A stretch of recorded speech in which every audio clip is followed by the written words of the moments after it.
Hello everyone, I hope you're well. Oh, now the snow's gone. A little bit of the Perthshire countryside. It's beautiful here. No more snow, which is great.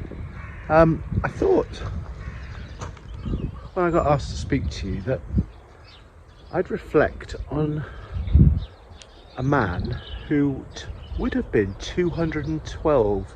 He was born 212 years ago last week, and that man is Charles Darwin.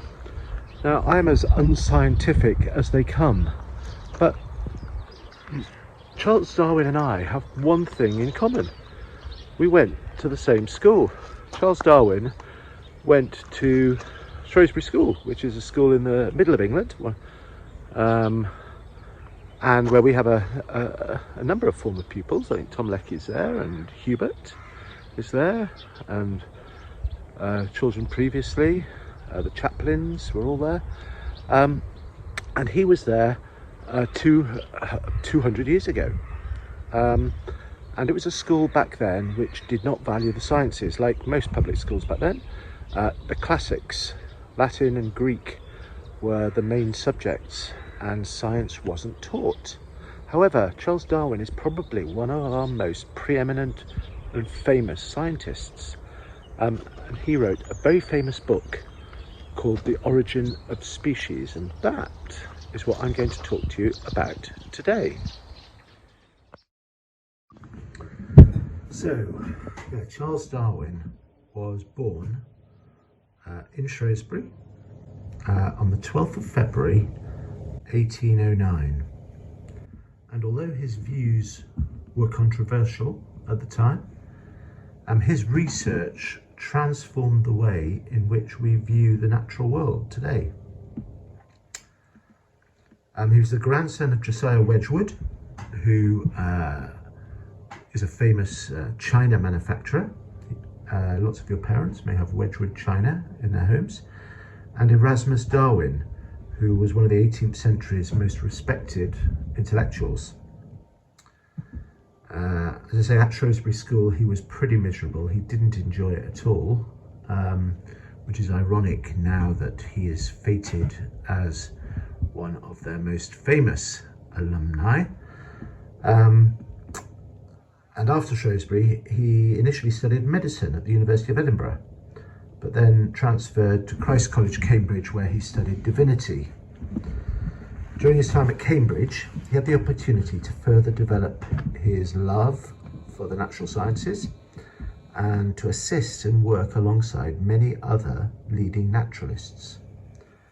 It was just a few weeks after his graduation that his botany professor friend, John Stevens Henslow, proposed him as a suitable candidate to assist Robert Fitzroy as a naturalist on the survey ship the Beagle.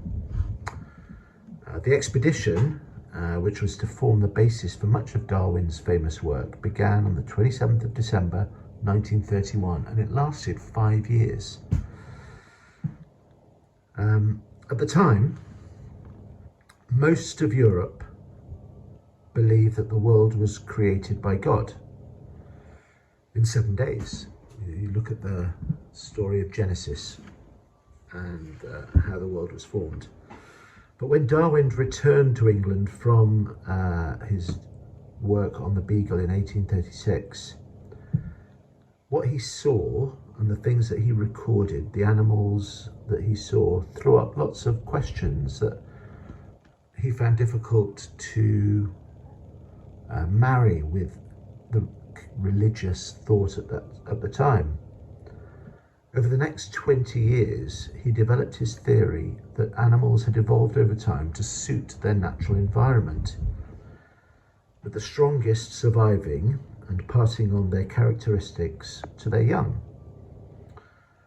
When he discovered in 1858 that another naturalist, Alfred Russel Wallace, had developed similar ideas, the two of them decided to make a joint announcement about their new discovery. Darwin then went on to publish On the Origin of Species by means of natural selection just a year later, in 1859.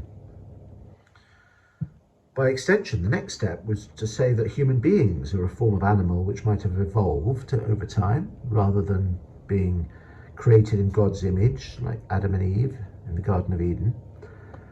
And Darwin's revolutionary theories brought him into conflict with the traditional establishment and the Anglican Church.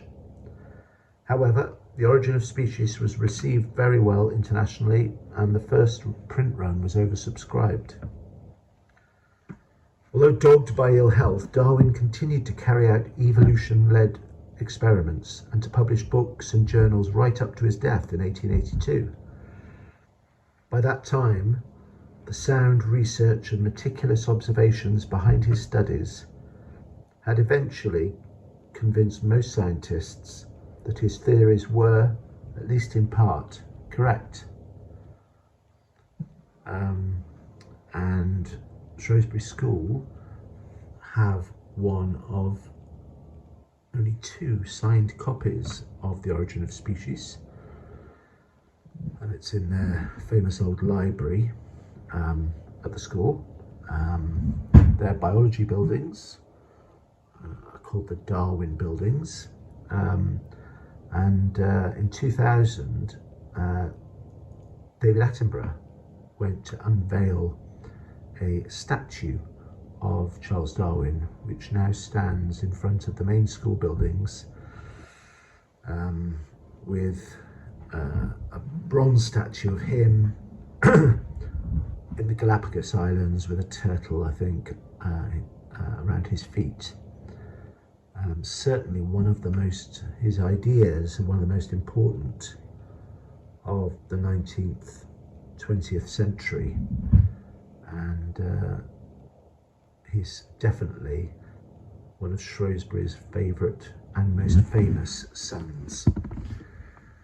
So 212 years ago, Charles Darwin was born. I hope you enjoyed that.